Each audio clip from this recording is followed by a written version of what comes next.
আমরা এখানে জাল মারতেছি, তো পানির স্রোত একটু বেড়ে গেছে, আমরা হিসাব করতে পারি নাই। তো সেই জন্য ওদের জলসীমায় আমাদের জাল চলে গেছে। তখন আমরা জাল টেনে নিচ্ছি। যখন ওদের জায়গায় বসে জায়গাটা আমরা জাল মারছি এখানে।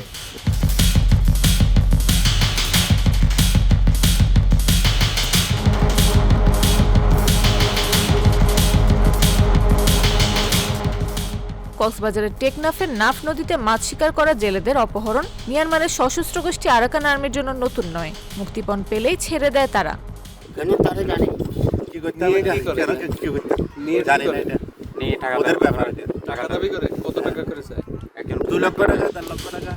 সম্প্রতি ঘটছে ভিন্ন ঘটনা।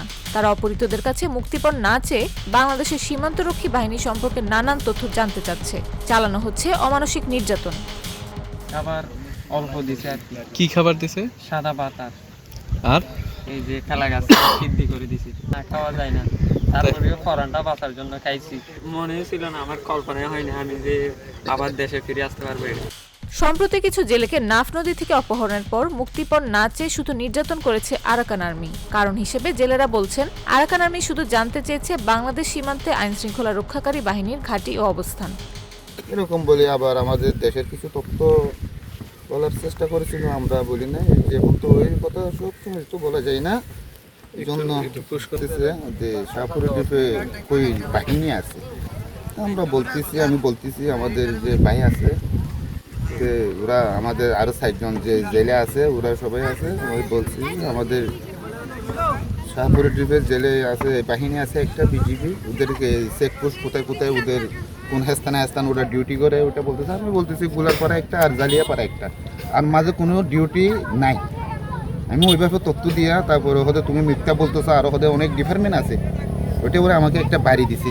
পার্বত্যাঞ্চলে আরাকান আর্মির ঘাঁটি তৈরি করা হয়েছে বলেও ফিরে আসা একাধিক জেলে স্বীকার করেছেন।